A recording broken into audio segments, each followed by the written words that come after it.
Ma démarche et les sujets que j'aborde ont beaucoup changé tout au long de mon DEC en arts visuels. Ceci est venu avec beaucoup de stress et beaucoup d'insécurité. J'ai souvent pensé que je n'étais pas à ma place, pas dans le bon chemin pour moi. Pour mon ESP, j'ai voulu me forcer à voir que chaque personne a un chemin différent et qu'il n'y a pas qu'un seul chemin qui mène au bonheur.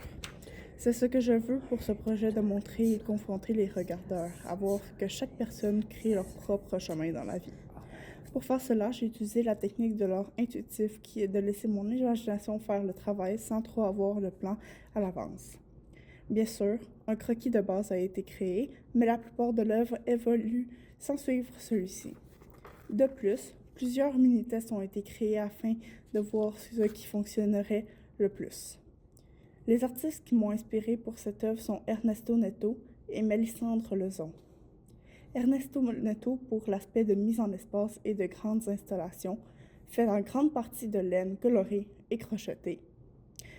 Puis, pour ce qui est de Mélissandre Lezon, celle-ci m'inspire pour l'aspect intuitif de son travail qui lui permet directement de se mettre au travail sans trop penser, au lieu de faire des plans élaborés au début de son travail et de se questionner sur son travail seulement après l'avoir fini.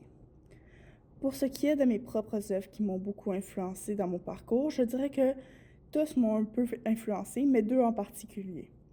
Il y a premièrement celle de peinture 3 qui m'a fait découvrir que j'aimais beaucoup travailler avec des trous dans mes œuvres où on peut voir autres choses à travers celle-ci. Puis il y a la deuxième qui est de deuxième session. Avec celle-ci, j'ai appris une nouvelle technique de peinture, la peinture à l'huile, que j'ai utilisé ces techniques-là avec la peinture acrylique dans mon œuvre d'ESP.